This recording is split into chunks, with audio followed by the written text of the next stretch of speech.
Subscribe कीजिए हमारे channel को और बेल आइकॉन को दबाइए हमारी लेटेस्ट वीडियो सबसे पहले देखने के लिए। Hello friends, welcome to entgurgaon.com। मैं हूं doctor Manish Prakash, senior ENT consultant, Mayom hospital Gurgaon से। आज मैं आप लोगों से एक कॉमन प्रॉब्लम के बारे में बातचीत करूंगा, जिसे कहते हैं होर्सनेस ऑफ वॉइस। होर्सनेस माने कि आवाज़ का भर्रा जाना या आवाज़ भारी हो जाना। आइए तो जानते हैं इसके क्या क्या कारण हो सकते हैं। होर्सनेस ऑफ वॉइस या फिर आवाज़ को भर्रा जाने को हम लोग टेक्निकल भाषा में लैरिंजाइटिस कहते हैं। लैरिंजाइटिस दो तरीके का होता है, एक्यूट लैरिंजाइटिस या क्रॉनिक लैरिंजाइटिस। एक्यूट लैरिंजाइटिस माने कि जो कुछ दिनों से या 2 हफ्ते से कम ड्यूरेशन का लैरिंजाइटिस होता है या होर्सनेस होता है, इसको हम लोग एक्यूट लैरिंजाइटिस का नाम देते हैं। एक्यूट लैरिंजाइटिस अक्सर जुखाम हो जाने की वजह से, गला ख़राब हो जाने की वजह से, या फिर कोई ठंडा पानी पी लेने की वजह से जिसमें बर्फ़ हो, या फिर बहुत ज़ोर से चिल्लाने की वजह से भी हो सकता है। अक्सर ये प्रॉब्लम हम देखते हैं जो वोकल अब्यूज़ करते हैं या वोकल ओवर यूज़ करते हैं, जैसे कि सिंगर्स हो गए या टीचर्स हो गए या लॉयर्स हो गए या बिजनेसमैन, जिनको अपने काम के लिए ज़्यादा बोलना पड़ता है या कॉन्टीन्यूअस बोलना पड़ता है या चिल्लाना पड़ता है, तो इसमें भी ये प्रॉब्लम हो सकती है। आजकल देखते हैं अक्सर कुछ मदर्स हैं जो उनको अपने बच्चों के ऊपर चिल्लाना पड़ता है, उनको भी इस तरह की प्रॉब्लम्स हो सकती है।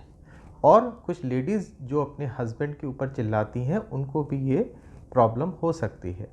उनके लिए ये चेतावनी वाला वीडियो है।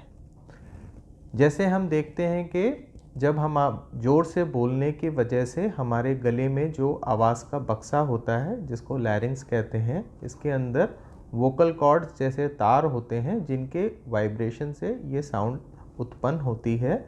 और अगर हम ज़्यादा ज़ोर से बोलते हैं तो ये आवाज़ के तार आपस में टकराते हैं और टकराने के वजह से इनमें सूजन हो सकती है और ब्लीडिंग हो सकती है। अगर ये ब्लड इन जगह पे जमता जाएगा तो फिर ये एक वोकल नोड्यूल या वोकल पॉलिप का फॉर्म ले सकता है। ऐसा होने पे ये क्रॉनिक लैरिंजाइटिस का फेज़ चालू हो जाता है और इस वजह से हम देखते हैं कि हमारी आवाज़ परमानेंटली ख़राब हो सकती है या भर्रा सकती है। और जैसे ही हम ज़ोर लगाते हैं या बोलते हैं तो हमारी आवाज़ फटने लगती है। ज़ोर से हम नहीं बोल सकते हैं और चिल्लाना तो दूर की बात है, हम नॉर्मल आवाज़ में बात भी नहीं कर पाते।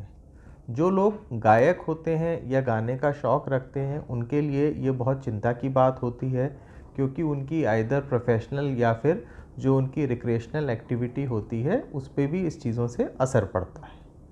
आइए तो जानते हैं और क्या इसके इलाज हो सकते हैं।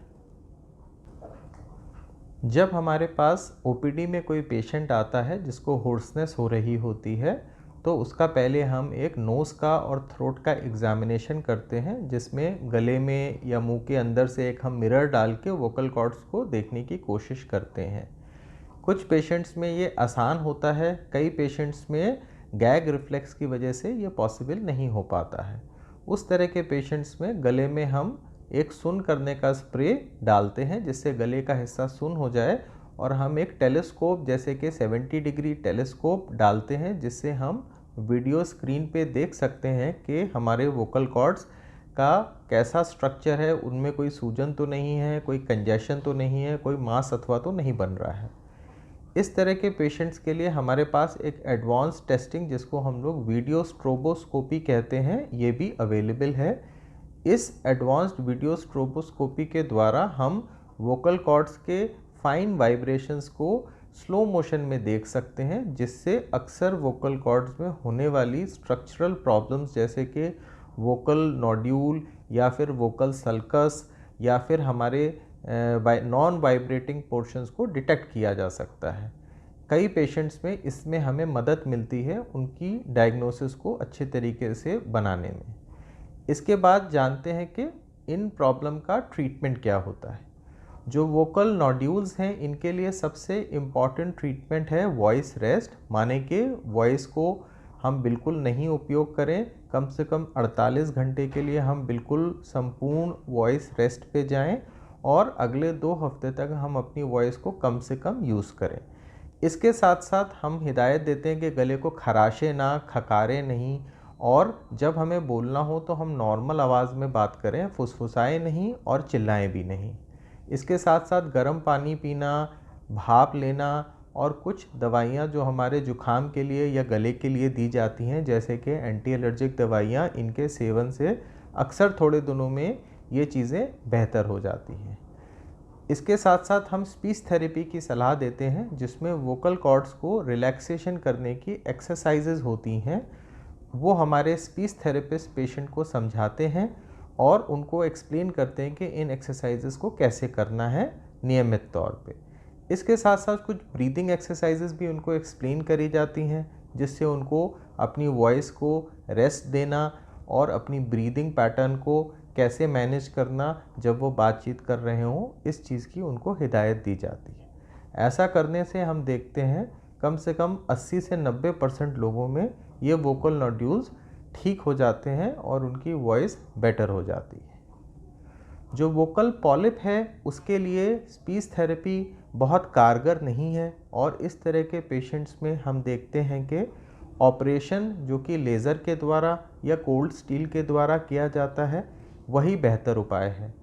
वोकल पॉलिप में कई बार कैंसर की बीमारी का खतरा भी होता है।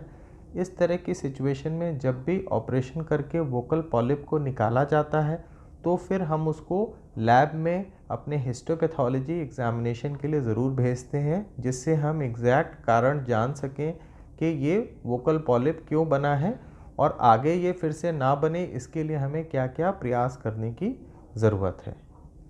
इसके साथ साथ पेशेंट को हम स्मोकिंग नहीं करने की, अल्कोहल से बचने की और एसिडिटी की प्रॉब्लम को कंट्रोल करने की भी सलाह देते हैं।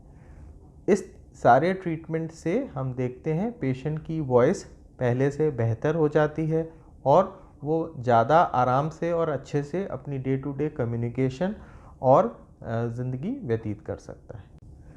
एक और ज़रूरी सूचना, जो भी पेशेंट्स को 3 हफ्ते से ज़्यादा आवाज़ में भारीपन या भर्राना होता है और अगर वो स्मोकिंग या अल्कोहल का सेवन करते हैं तो उनको अपने ईएनटी डॉक्टर के पास जाके शीघ्र गले का चेकअप कराना चाहिए, क्योंकि आवाज़ का ख़राब होना एक कैंसर की बीमारी का लक्षण हो सकता है। इसलिए कभी भी हमें इस तरह के गंभीर लक्षण को अनदेखा नहीं करना चाहिए। अगर घरेलू उपचारों के बाद या फिर वॉइस रेस्ट के बाद अगर इस आवाज़ में इम्प्रूवमेंट नहीं मिले तो उनको तुरंत जाके अपने ईएनटी डॉक्टर के पास चेकअप कराना चाहिए, जिससे अगर ऐसी कोई गंभीर बीमारी बन रही हो तो उसे जल्दी से जल्दी पकड़ा जा सके। Thank you.